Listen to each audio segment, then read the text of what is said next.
Let me guess, you wake up, you check your phone, you rush somewhere you don't care about, you work hard, you get paid, you repeat, and somehow you still feel empty. Here's the uncomfortable truth nobody wants to say out loud. You don't hate work. You don't hate responsibility. You don't hate effort. You hate not knowing why you're doing any of it. That's why people buy expensive cars they don't love. That's why they chase promotions they secretly resent. That's why they scroll motivational quotes while avoiding their own life. You're not lazy. You're not broken. You're not lost. You're just following rules that were never designed to make you fulfilled. And the most dangerous part, most people will live like this forever and call it normal. This video is about a book that accidentally exposed one of the biggest lies of modern success culture. The book is called Start With Why. The author is Simon Sinek. Now, before you roll your eyes and think, oh great, another corporate TED Talk guy, slow down. Simon Sinek isn't a billionaire guru. He isn't a productivity hacker. He didn't invent some overnight success myth. He's a cultural anthropologist, which means his job is simple: to observe human behavior and point out patterns people are too busy to notice. And here's what happened. Simon didn't write this book because he was winning. He wrote it because he was burning out. On paper, his life looked successful. Good money, good clients, respect. Inside, he felt dead. No direction, no meaning, no emotional connection to his work. So instead of asking, how do I make more money, or how do I optimize performance, he asked a far more dangerous question. Why do some people and organizations inspire loyalty while others only get compliance? Why do people tattoo Apple logos on their bodies? Why did thousands follow Martin Luther King Jr. with no guarantee of safety? Why did the Wright brothers beat better funded geniuses to powered flight? And why do most people, despite having success, feel like something is missing? That question became this book. Now, quick legal clarity before we continue. Disclaimer: this video falls under fair use as defined by Section 107 of the Copyright Act. This content is educational, critical, and transformative. It does not replace the book. It does not reproduce it verbatim. And if this video resonates with you, you should buy the book and read it yourself. Because this video isn't here to entertain you. It's here to expose you, to confront the way you've been trained to think about success, leadership, motivation, and purpose. Simon Sinek's core argument is brutally simple. People don't follow what you do. They follow why you do it. And once you see how deeply that applies to your job, your relationships, your ambitions, you won't be able to unsee it. This book isn't about business. It's about identity, belief, meaning, and why most people confuse movement with progress. In the next section, we'll break down the core ideas of the book. Not politely, not gently, but honestly. And fair warning, if you're addicted to external validation, money without meaning, or just grinding without direction, this will make you uncomfortable. Welcome to Mindful Reads Hub. Let's get started. The invisible trap. Most people believe they're making rational decisions. That's the first lie this book quietly dismantles. We walk around convinced we understand the world because we've memorized enough surface level facts to survive it. Degrees, titles, metrics, spreadsheets, KPIs, polls, market research, likes, engagement. And yet, despite having more information than any generation in human history, people are more anxious, disengaged, and directionless than ever. That contradiction should already make you suspicious. The book opens by attacking a sacred assumption that having more data automatically leads to better decisions. History laughs at this belief. Entire civilizations operated on obvious truths that turned out to be wrong. For centuries, people didn't explore because they knew the earth was flat. That assumption shaped behavior more than any lack of ambition ever could. When the assumption changed, behavior changed overnight. The same pattern shows up everywhere, from business to politics to personal life. If the starting belief is wrong, even the smartest strategy collapses. That's why organizations with elite talent still fail. That's why highly educated people feel trapped in jobs they hate. That's why entire industries collapse while insiders insist they did everything right. They didn't start wrong at the execution level. They started wrong at the belief level. The book uses uncomfortable examples for a reason. It forces you to see how easily we confuse surface similarities for truth. Same credentials don't mean same values. Same incentives don't mean same motivation. Same behavior doesn't mean same belief. Humans are pattern-seeking machines, but we're terrible at checking whether the pattern actually explains anything meaningful. From there, the argument turns ruthless. Most systems today don't inspire behavior, they manipulate it. Rewards, punishments, discounts, fear, pressure, prestige. These tactics work, and that's the problem. They work just well enough to keep people addicted to short-term wins while slowly eroding trust. Companies call this motivation. Parents call it discipline. Governments call it policy. The book calls it what it is, control. Look at modern work culture globally. In Asia, burnout is normalized as loyalty. In Europe, disengagement is masked as stability. In the US, exhaustion is rebranded as ambition. Different cultures, same mechanism, carrots and sticks, work harder or fall behind, perform or be replaced, buy now or miss out, vote this way or fear the alternative. None of this builds loyalty. It builds compliance, and compliance collapses the moment the incentive disappears. The book dismantles the myth that price, promotions, novelty, or fear create long-term success. They don't. They create transactions, and transactions are emotionally empty. That's why companies trapped in discount wars slowly destroy themselves. That's why political movements fueled only by outrage burn out. That's why people chase external validation and still feel hollow when they get it. Recent headlines make this painfully obvious. Mass resignations across continents, consumers abandoning once dominant brands overnight, employees quietly disengaging while still showing up. People aren't rebelling because they're lazy. They're rebelling because they're done being manipulated. Podcasts like Diary of a CEO keep surfacing the same theme from different angles. People will endure hardship for meaning, but they will not endure meaninglessness for comfort anymore. Here's the part that should sting. Manipulation isn't evil, it's lazy. It's what you do when you don't know what you stand for. When leaders don't understand why people follow them, they default to incentives. When parents don't understand their children, they default to punishment. When individuals don't understand themselves, they default to comparison. It all comes from the same place, a lack of clarity at the core. The book isn't saying manipulation never works. It's saying it always costs more than you think. Trust, health, loyalty, identity, and eventually credibility. Systems built on control survive only as long as resources are abundant. The moment pressure hits, they fracture. That's not theory. That's observable reality. From corporate collapses to political instability to personal burnout epidemics. This is the invisible trap. Smart people following broken rules, talented individuals optimizing lives they don't even believe in, organizations mistaking activity for alignment, and the scariest part is how normal it all looks from the inside. Key idea: behavior is driven less by intelligence and more by the assumptions we never question, and systems built on manipulation eventually collapse under their own emptiness. Key takeaway: if motivation in your life or work relies primarily on rewards, fear, or pressure, you're not building anything durable. You're renting compliance and calling it success. Favorite quote: the truth is, we make decisions based on what we think we know. The hidden pattern that controls human behavior.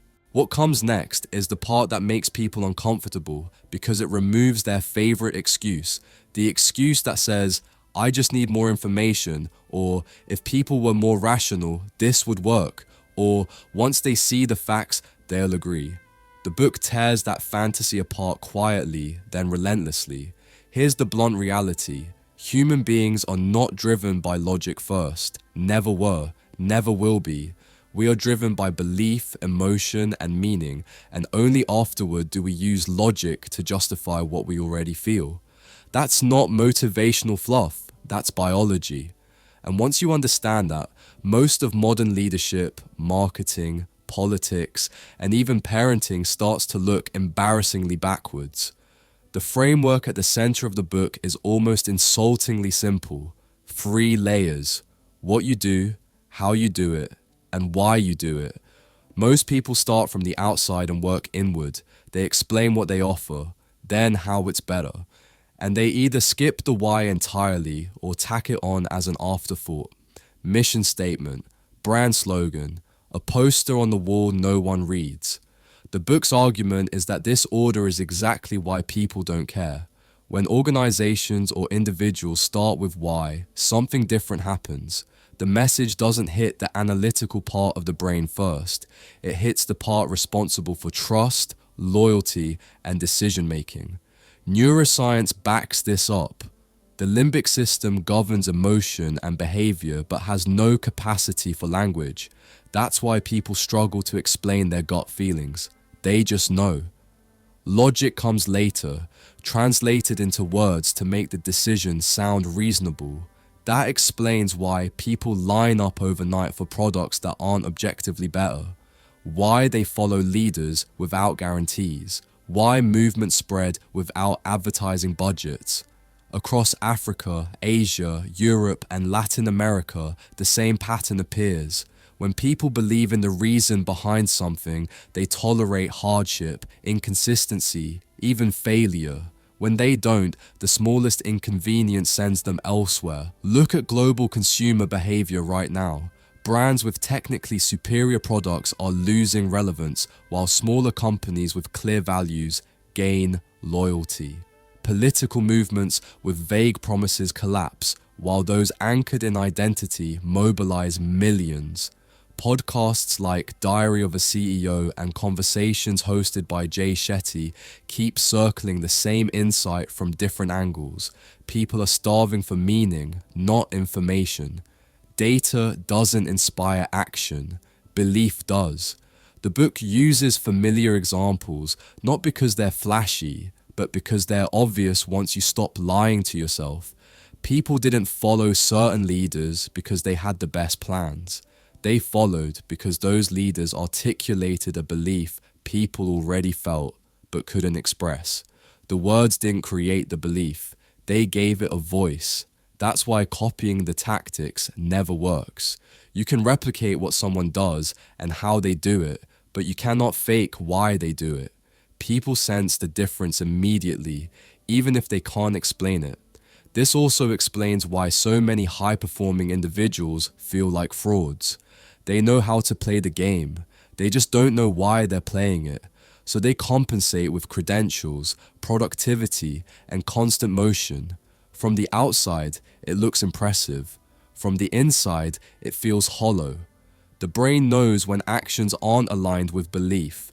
That internal friction shows up as anxiety, burnout, and disengagement. Recent research on workplace disengagement across Europe and Asia confirms this. Pay matters, flexibility matters, but purpose outlasts both. People will leave higher salaries for work that aligns with their values. They'll endure instability for something they believe in. They'll quit stability when it feels meaningless. This isn't generational weakness, it's human wiring. The uncomfortable implication is this: if people don't follow you, it's not because they don't understand what you do, it's because they don't believe why you do it. And if you don't know why you do what you do, no strategy on earth will save you. You'll just get louder, cheaper, or more manipulative, and eventually irrelevant. Key idea: Humans are biologically wired to respond to purpose and belief before logic, and any system that ignores this will struggle to inspire loyalty. Key takeaway: clarity of why isn't a branding exercise, it's a biological requirement for trust, motivation, and long-term commitment. Favorite quote: people don't buy what you do, they buy why you do it. Clarity is power. Most people think clarity is just a buzzword. They throw it around like a motivational poster in an open plan office. Be clear, know your mission, align goals. But here's the hard truth most leaders and high achievers conveniently ignore. If your clarity sucks, everything else collapses. Not eventually, but predictably. Simon Sinek didn't just invent a fancy framework. He ripped open something fundamental about human behavior, that clarity of purpose. Knowing exactly why you do what you do isn't optional. It's psychological infrastructure. It's the foundation of trust in relationships, teams, communities, and movements. When leaders, brands, and even individuals lack clarity, they create confusion. Confusion becomes noise. Noise becomes dissatisfaction. Dissatisfaction poisons trust. Look around the world right now. Companies with vague visions are hemorrhaging employees. Burnout isn't a glitch, it's a byproduct of ambiguity. The Nigel Wright Group's research across Europe found that over 80% of employers see a clear mission as the cornerstone of engagement, and without it, everything from productivity to morale collapses. Clarity isn't just a corporate ambition, it's a human survival mechanism. Psychological research confirms that when people have a firm grasp on their identity and purpose, what psychologists call self-concept clarity, their sense of meaning and motivation skyrockets. A study published in Frontiers in Psychology shows that individuals with clear self-concepts experience significantly greater work meaningfulness, which in turn boosts motivation, even under stressful conditions. Think about that. It means that not knowing your purpose doesn't just make you uninspired, it literally diminishes your brain's ability to generate long-term motivation. You can try every hack, grit challenge, 10-step plan, or productivity funnel, but without clarity, you're stuck in a loop. You're not driven, you're spun. That's what Sinek is unraveling between the lines when he talks about clarity, discipline, and consistency.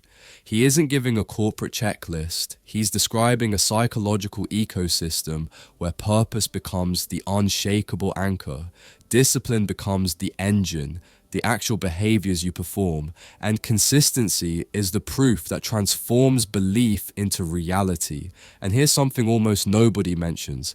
This isn't just a business issue, it's a societal epidemic. Just look at global workplaces. In Japan, where lifetime employment used to be a cultural cornerstone, recent shifts show younger workers abandoning stable jobs that lack meaning for freelance work, gig economy gigs, or passion projects, even when those options pay less. Purpose, not paycheck, is becoming the new currency of psychological survival. In countries across Latin America, young professionals are quitting high-status titles to build startups or social ventures because they crave alignment, not just advancement. This matches what the latest leadership research shows. Clarity isn't just nice, it's powerful. A recent Forbes analysis of leadership teams found that organizations with clear purpose outperform their ambiguous competitors across communication, trust, execution, and conflict resolution, because ambiguity breeds internal friction.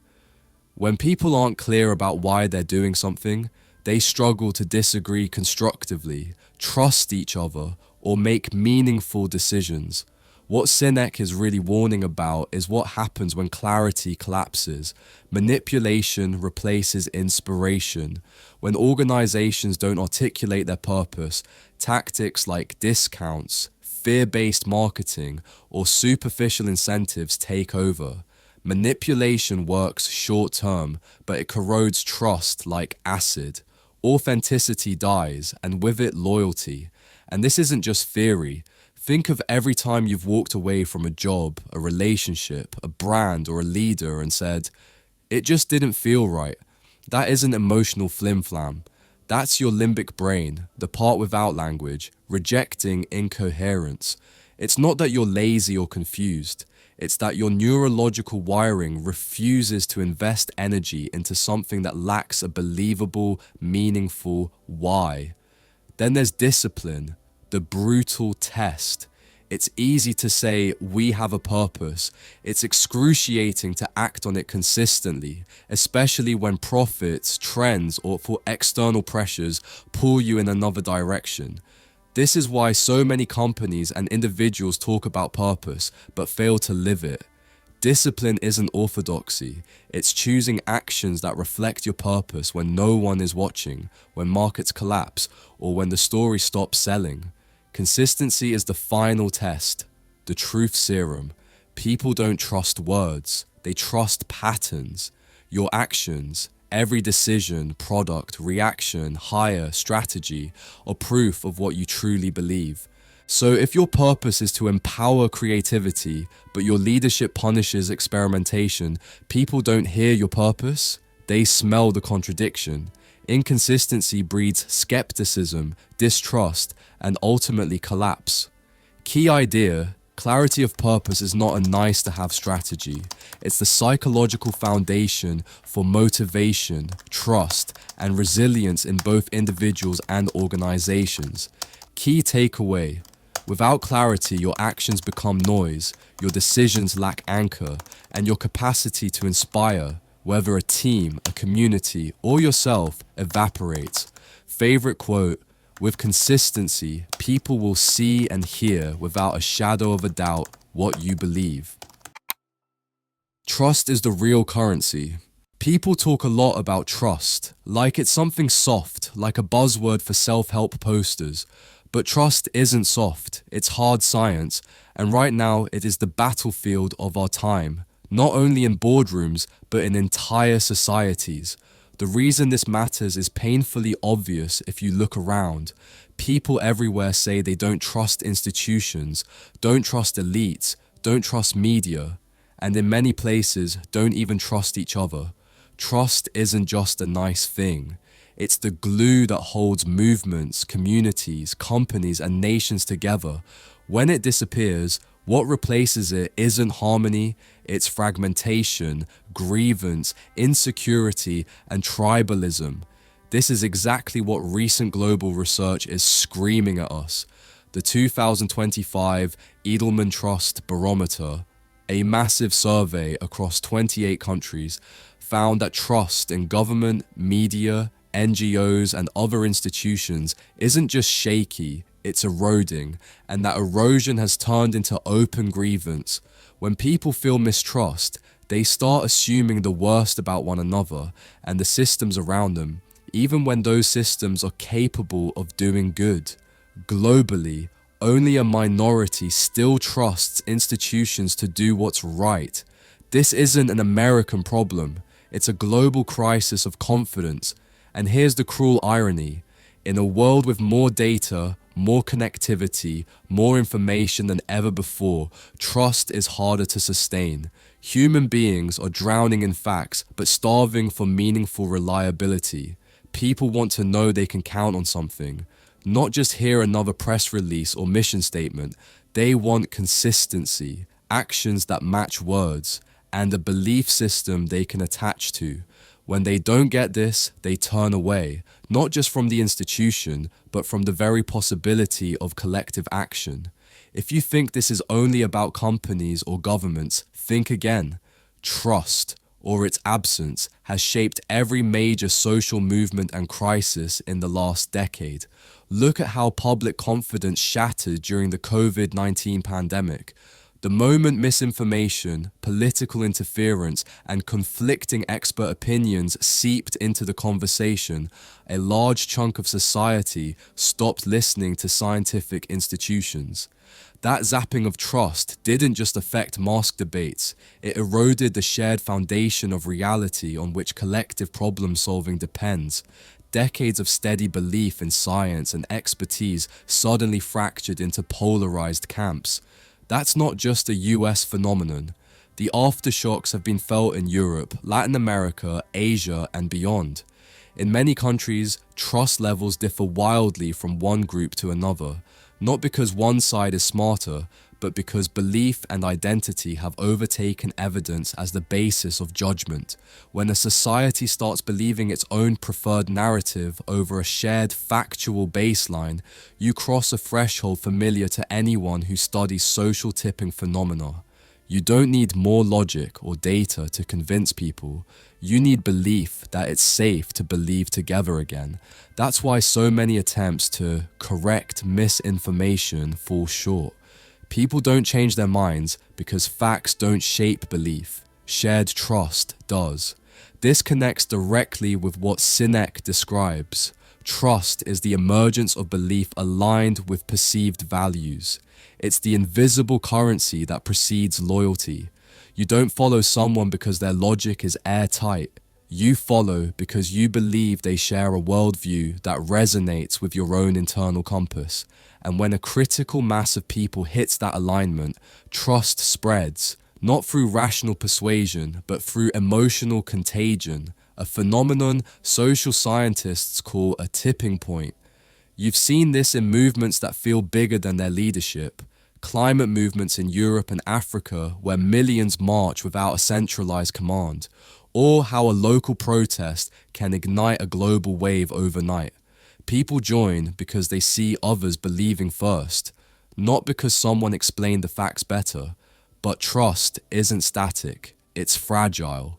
The Global Pew Research Survey in 2025 found deep variation in how much people trust one another, depending on geography, culture, income, and history. In places like Sweden and the Netherlands, social trust remains relatively high. In other regions, Latin America, parts of Africa, and some Asian nations, the majority say they don't trust most people. That's not optimism. That's a structural weakening of the social fabric that makes collective purpose nearly impossible without intentional rebuilding. And here's the brutal truth that connects back to the book. Clarity of purpose and consistent action build trust because they reduce uncertainty. When people see alignment between words and actions over time, trust accumulates like compound interest. When they see inconsistency, trust evaporates faster than you can say mission statement.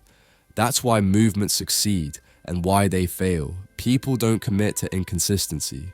They don't commit to chaos. They commit to something they believe has integrity. Think of the climate change tipping moment reported globally, where surveys showed that large majorities around the world support stronger action, more than people thought their neighbors supported. When individuals underestimate shared belief, they stay silent. But once that misperception is corrected, trust spikes and collective action accelerates. That's the real tipping point, and it takes far more than information. It takes social reassurance that others feel the same way. Trust isn't built on static slogans, it's built on sustained belief, evidenced by disciplined and consistent behavior.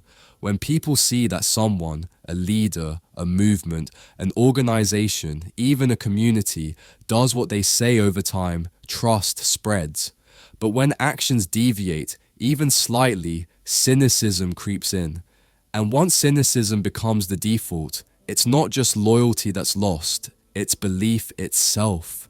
Key idea: trust is the invisible infrastructure of all human cooperation and influence, and without it, even the clearest purpose collapses into noise. Key takeaway: you don't inspire trust through rational argument, you build it through consistent, aligned behavior that demonstrates shared belief. Favorite quote: trust is the thing that transforms a group of strangers into something far greater, a movement with momentum. The art of rallying believers. What most people call communication is really talking loudly enough to be heard. That's why most leaders fail to move people, not because their ideas suck, but because they've never learned how to communicate in a way that resonates at a deeper level. Simon Sinek flips the entire misunderstanding on its head. Communication isn't about broadcasting facts or telling people what to do. It's about recognition, understanding where someone is coming from, and connecting on a level of belief before you ever try to persuade them. The book reaches its core thesis on this when it strips away all the executive jargon. All the slides, PowerPoints, deliverables, and performance metrics in the world don't matter if no one feels understood. People don't internalize statements because they are true. They internalize them when they are felt. That's why someone can watch a TED Talk and tell you exactly how it made them feel before they remember a single statistic. That's why the limbic brain, the part that processes emotion and decision, responds long before the rational brain even gets a word in the door. This isn't just motivational talk. Research on leader communication techniques confirms that the type of communication, the emotional, verbal, and embodied signals a leader sends can shape how people think, feel, and behave. Leaders who communicate with warmth, clarity, and emotional resonance create deeper emotional bonds, which increases charisma and credibility, the very qualities that make followers invest themselves. That's also why the common babble effect, where the person who talks more gets perceived as a leader, is both real and deceptive. It's not the quantity of what's said that matters, nor the noise, it's the quality of connection. People listen longer to someone they subconsciously perceive as aligned with their internal values. The louder speaker might get attention, but the listener won't believe them unless the message resonates with what's already inside their heart and subconscious.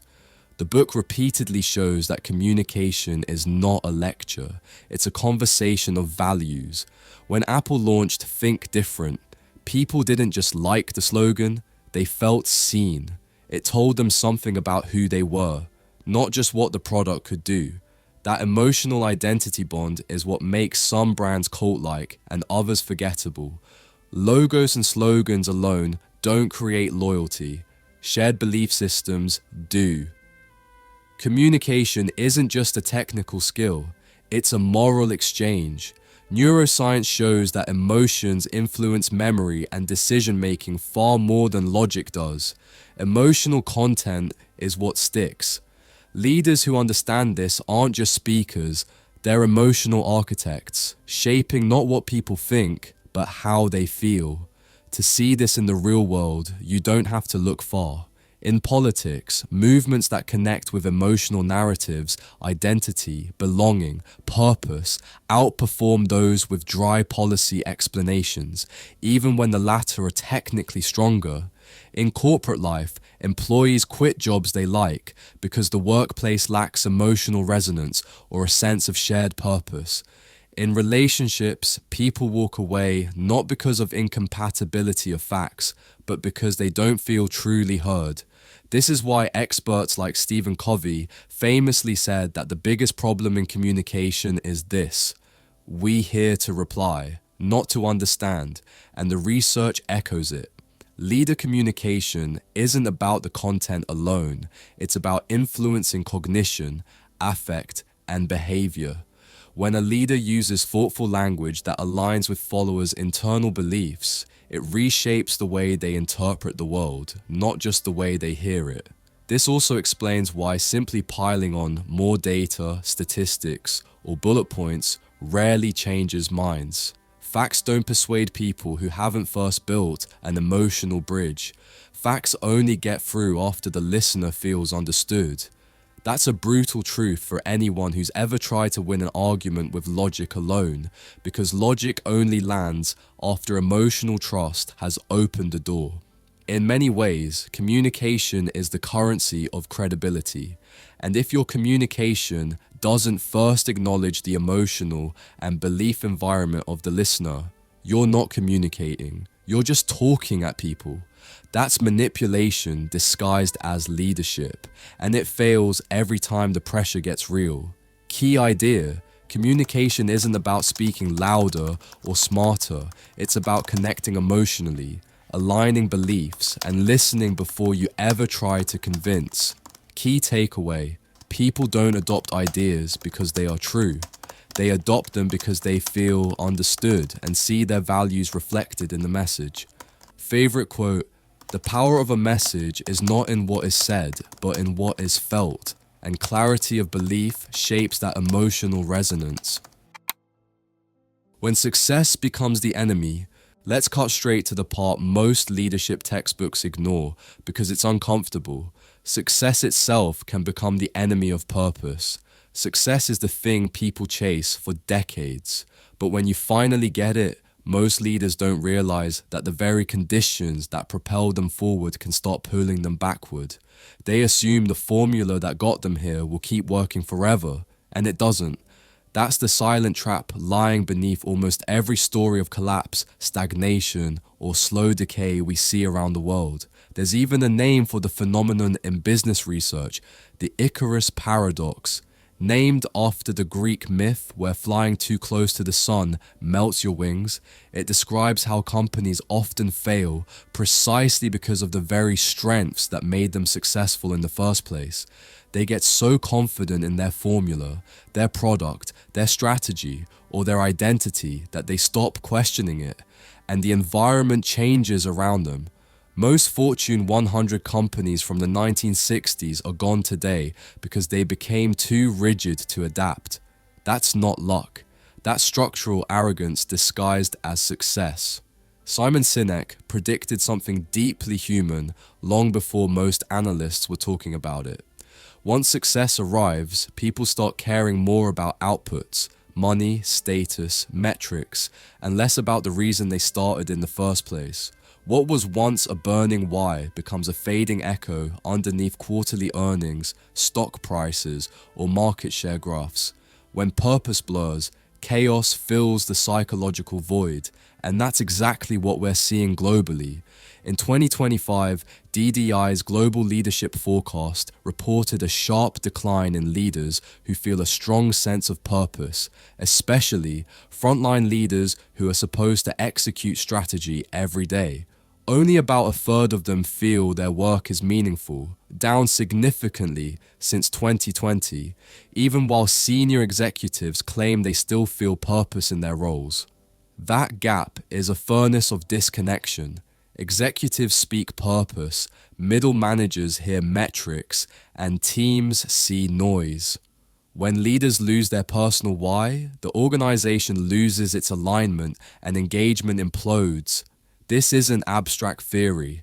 In companies around the world, employees describe workplaces where the original mission has been talked into extinction. Medium analyses and HBR-derived studies show that less than 3% of employees in large companies even mention finding purpose at work, and often when they do, it's to criticize how hollow it's become. Claimed values are written in slogans, yet everyday action contradicts them. That breeds cynicism, not loyalty. Look at some of the global news narratives today. In Europe and North America, service workers quit jobs that technically pay well because the work feels meaningless and disconnected from a larger mission. In Asia, many tech startups pivot repeatedly, chasing revenue but losing users, because their core value proposition dissolved into chasing scale over impact. In Latin America and Africa, social entrepreneurs struggle to keep momentum when donor metrics replace community purpose. People don't leave companies because benefits are insufficient. They leave because what they're doing doesn't feel like it matters. That's not a generational fad. It's a psychological threshold tied directly to the clarity of why. And when that clarity goes fuzzy, inertia sets in. There's a deeper leadership truth underneath all of this. Discipline and consistency don't come from success. They come from purpose. Success by itself is a bug in the system. It distracts. It inflates. It seduces organizations into believing numbers are purpose. But success without purpose is like adrenaline without direction. It feels powerful momentarily, but it doesn't build resilience. Research on leadership shows that when execution focuses only on outcomes without emotional connection and meaning, teams disengage, innovation stagnates, and trust erodes. This same dynamic shows up in psychology and neuroscience. When the brain perceives ambiguity between intention and action, it releases stress responses. People stop learning, they stop innovating, they revert to habit instead of growth. Part of what makes success dangerous and what makes purpose so stabilizing is that purpose provides predictive direction for the brain, not just reactive reward. It gives meaning to behavior beyond external payouts like titles or bonuses. Simon Sinek's narrative here isn't just motivational fluff. It explains why so many promising ventures stall once they no longer believe in their own message. They substitute the symbol of success, money, status, for the reason for success, belief, shared cause. That's when success stops being an asset and starts acting like a gravestone, commemorating the past while the organization deteriorates. Key idea: success can undermine itself when it replaces purpose with outcomes, leading to confusion, disengagement, and eventual decline. Key takeaway: if what you're doing feels empty now that you've made it, it's not because you lack motivation. It's because the reason that should have guided your actions has been replaced by metrics that only measure, not inspire. Favorite quote: success doesn't strengthen a purpose, it reveals whether one ever truly existed. Finding your why. Most people go through life like a ship without a compass, sailing on what's easy, on what's profitable, on what keeps them comfortable or accepted by others, never once stopping to ask the most dangerous and liberating question of all: why am I here? And not in some poetic Instagram caption sense, but in the real, gritty, gut-level sense that determines how you experience everything you do every day. After all the tactical lessons about behavior, trust, communication, clarity, and the traps of success, the final piece of this psychological puzzle isn't some executive strategy. It's bigger. It's about identity, contribution, and the fuel that keeps you moving when the applause stops. Simon Sinek didn't pull this idea out of motivational thin air. His own why, inspiring others to do work that matters, came from a moment of disillusionment. He hit the top of the professional ladder and realized he had no reason to climb anymore. That's when he started looking inward, not outward, and that's when everything he teaches gained its heartbeat. But here's the part most people never tell you. Discovering your why isn't a one-time epiphany, and it's not a destination you hit like a finish line. It's a working theory about your life, something you refine, test, revise, and embody through action. Psychology and purpose research confirm this. Purpose isn't some mystical treasure hidden deep in your subconscious, waiting to be uncovered by the right phrase or ritual. It's something you cultivate by observing what energizes you, what pains you, and where your values collide with the world's needs. Write that down. Purpose isn't found, it's cultivated. It grows in the soil of experience, reflection, and choice, and it evolves as you evolve. That's why simply Googling your why or focusing only on your achievements doesn't work. Purpose involves who you are at your core, and that is shaped by your patterns, values, passions, failures, and the emotional truths you tend to ignore.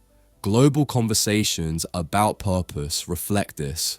Research into workplace well-being and longevity, including discoveries from studies on communities with high life satisfaction, shows that people who live with a clear sense of meaning not only feel better psychologically, but often enjoy better health outcomes, greater resilience, and deeper social connections.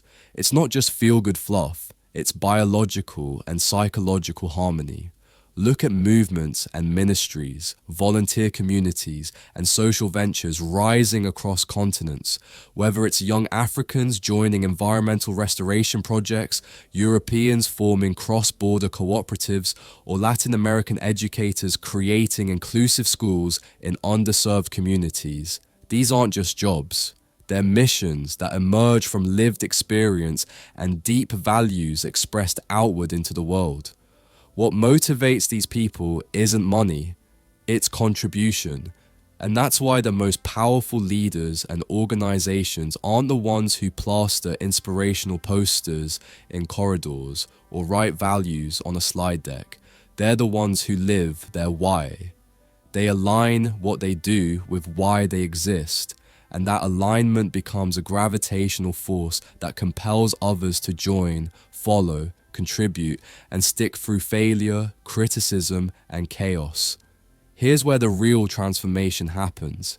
If your why is anchored only to your identity as defined by others, job title, money, status, it will evaporate the moment the external praise stops. If your why is anchored to impact, to contribution, to serving something bigger than yourself, that why becomes unshakable. No matter what world crises, market collapses, or personal setbacks come your way. Some modern psychology even suggests reframing this quest entirely. Instead of endlessly chasing a mythical singular purpose buried in your past, focus on purposeful action in the present, the things that actually make you feel alive and engaged. That's the most pragmatic version of discovery there is, because in the end, purpose isn't a destination. It's the reason you choose to act again tomorrow, even when nobody's watching. It's not a slogan, it's a lived-in identity. It's the narrative you tell yourself when the world tries to define you, demean you, or distract you. It's how you respond to suffering, loss, success, and uncertainty with authenticity rather than desperation.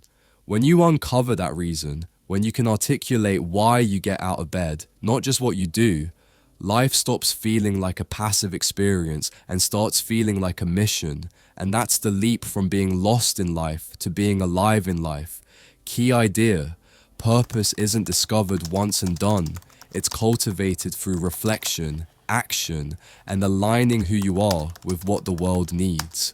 Key takeaway: living with a defined why shapes not just your identity, but your resilience, motivation, and connection to others in profound ways.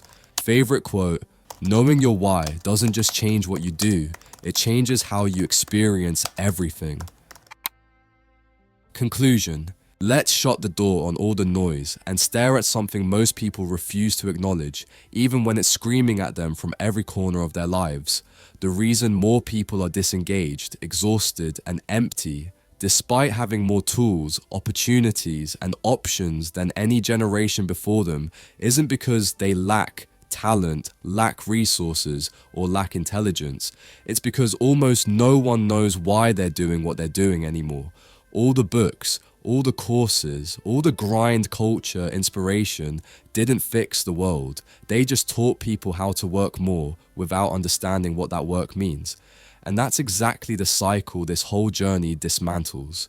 You learned that blindly following conventional rules, chasing incentives and shortcuts doesn't build meaning, it builds dependency.